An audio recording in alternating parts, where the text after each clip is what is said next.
purpose of this series is to determine the best American male tennis player at any given point in the Open era. To signify which American male sat on top of the American men's tennis world, we award them the hypothetical championship belt. Here's the criteria I used in judging each of these players. Grand Slam titles, year-end rankings, popularity amongst fans, Davis Cup success, success on the American Junior Tour, and last but not least, head-to-head records. The belt's transition from Arthur Ashe to Jimmy Connors was clear-cut. Connors won the slams, he reached number one in the world, he climbed all of the hurdles you need to do to be considered the face of American men's tennis. Conversely, the transition of the belt from Connors to John McEnroe was a bit murkier. Part 3, You Can't Be Serious, the John McEnroe only era.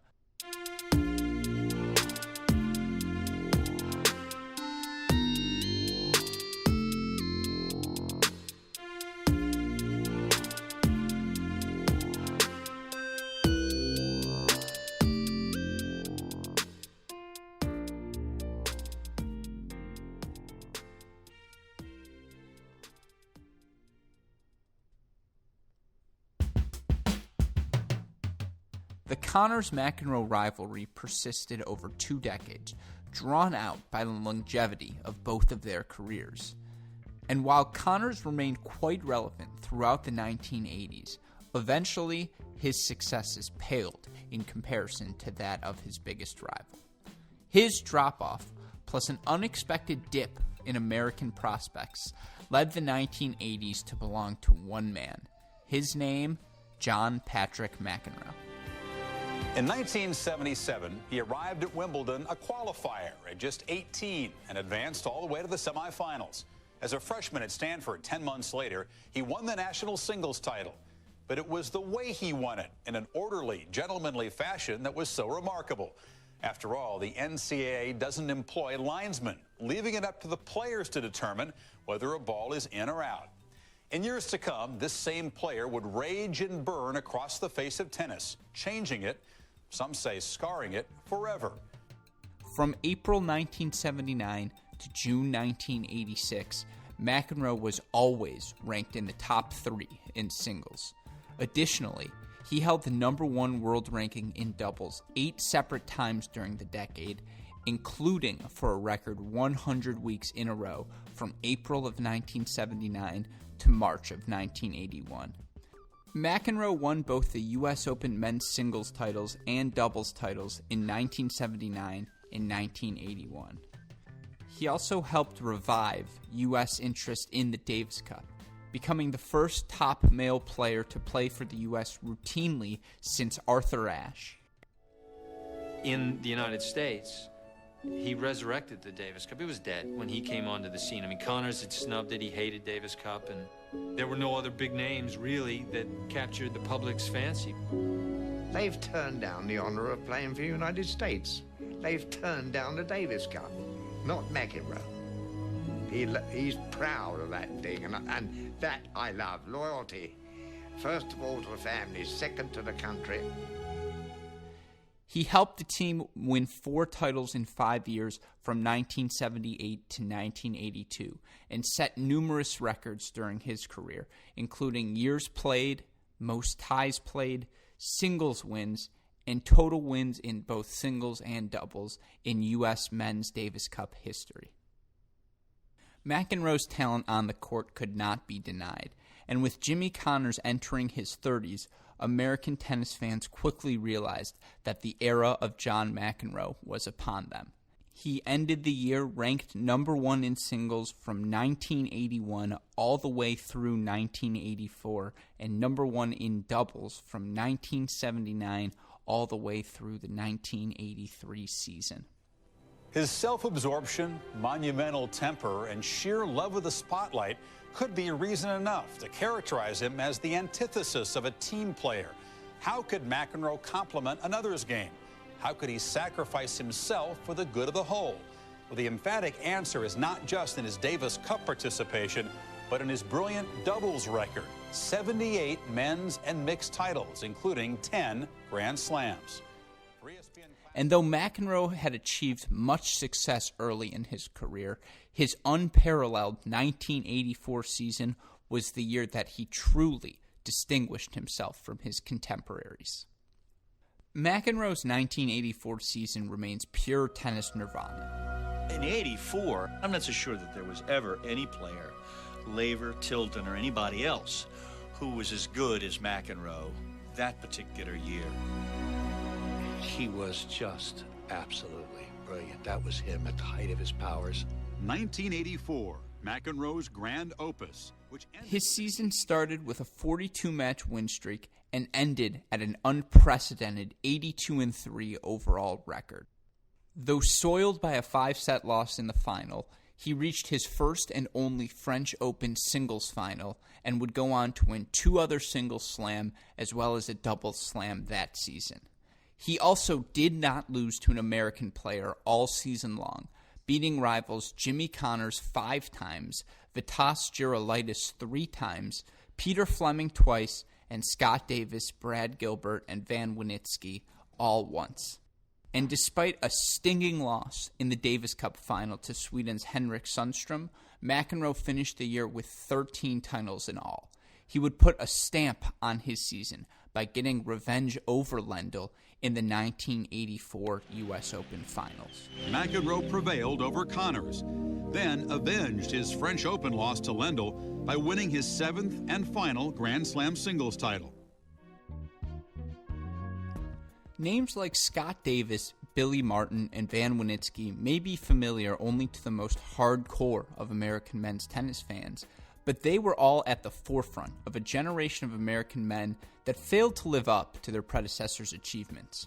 From 1985 to 1988, no American man won a singles Grand Slam title, at the time the longest stretch of the Open era. Davis, who won the 1979 U.S. Open boys singles title, did reach a career high of number 11 in singles and number 2 in doubles, but he did not advance past the quarters of a major until 1991, when he won the Australian Open men's doubles title. Winitsky, a 2-time Junior Slam champion himself, peaked at number 35 in the singles rankings and number 7 in doubles.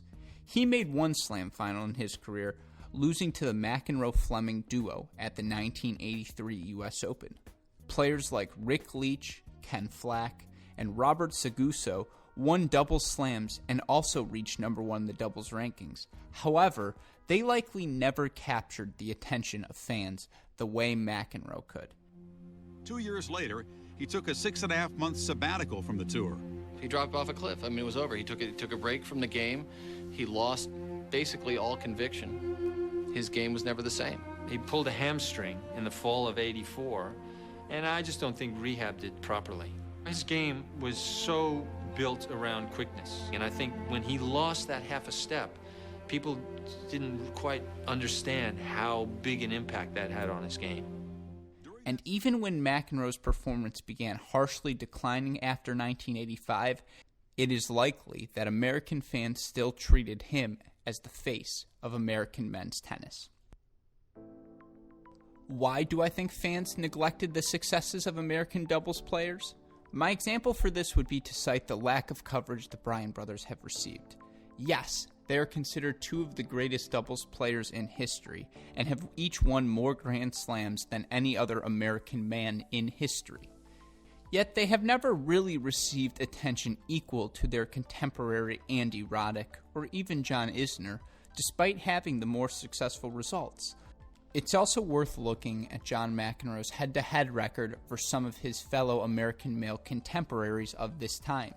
Against each and every one of them, he carries a winning record that signifies that he was the American male to beat. Let's start with Vitas Gerulaitis, who failed to beat McEnroe after the 1980 season and carries a career record of 3-11 against the fellow American. McEnroe also held a 9-3 record against Elliot Teltscher, 8-1 record against Kevin Curran, 12-5 record against fellow Grand Slam champion Johan Kriek, 5-0 against Jimmy Aris, 5-2 against Tim Mayotte, 13-1 against Brad Gilbert, and 5-0 against Aaron Krickstein.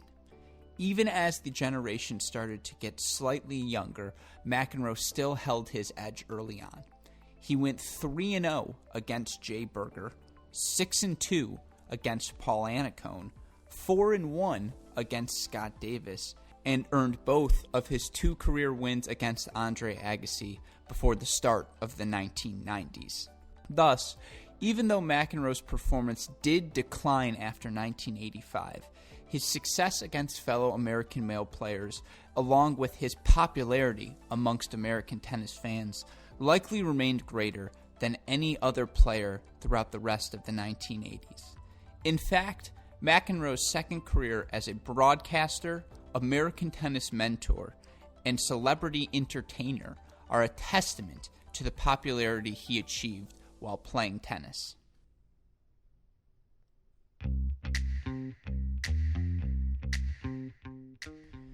Answer my question. The question, jerk. That ball was on the line. And of course, you cannot be serious, are just a few of the many choice phrases McEnroe yelled at chair umpires over the years. Right? You haven't overruled anything. No mistakes whatsoever. Seconds up, please. Answer my question! The question, jerk!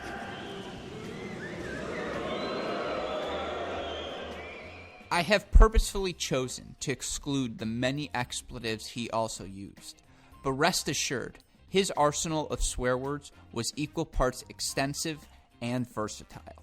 In fact, he racked up $69,500 in fines during his career. In the 80s, that translates to a shitload of money. Despite all of his successes, he was kicked off the Davis Cup team indefinitely after his loss to Sweden in 1984 and was suspended from competition for 2 months in 1987. Nevertheless, McEnroe managed to leverage his on- and off-court notoriety to launch a highly successful post-tennis career. He has worked closely with many philanthropic enterprises over the years, most notably the City Parks Foundation in New York. This isn't just about, okay, so you can become a professional tennis player. Most of the kids, 99% of them, here or anywhere, aren't going to become professionals. So you've got to sort of set them up for life in a way. And if you can do that by, getting them out of a situation that is a difficult one to putting them into one where they have something to look forward to and go to. And because of that, they got into an Ivy League school. They got into Stanford, even if it wasn't a scholarship, or they got into a place where they got a full scholarship. We've had dozens of those already. Many kids that has happened to, and I consider that a success.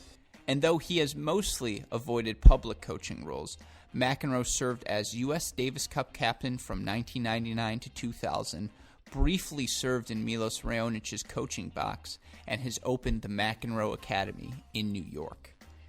He also works as a broadcaster for the various sports networks during Grand Slam events, and has performed multiple cameos in hit movies such as You Don't Mess with the Zohan and Mr. Deeds, and comedic shows like Saturday Night Live and 30 Rock. What kind of driving is that? You're a f***ing disgrace! No, sir. You're a disgrace. Johnny McEnroe! Oh, look at DJ hanging out with McEnroe. That's awesome!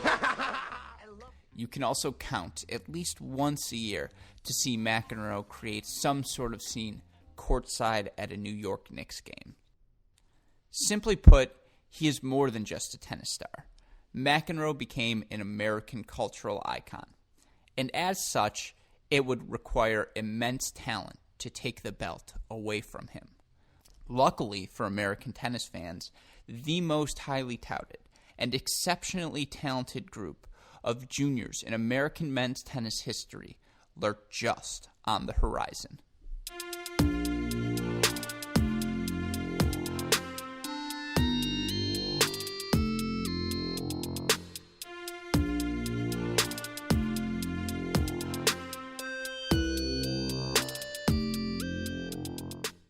Shout out to Blue Claw Music and Thomas Ackley for their song America the Beautiful hip hop track remix, which you have heard used throughout this belt series. To find more of their work, please go check out their stuff on YouTube. Also have to give a huge shout out to both ESPN Films and Graham Benzinger for the clips we used in today's podcast. They help add that extra depth that make these episodes oh so pleasant. Of course, shout out to super producer Daniel Westoff as well, the man behind the scenes who make these episodes possible.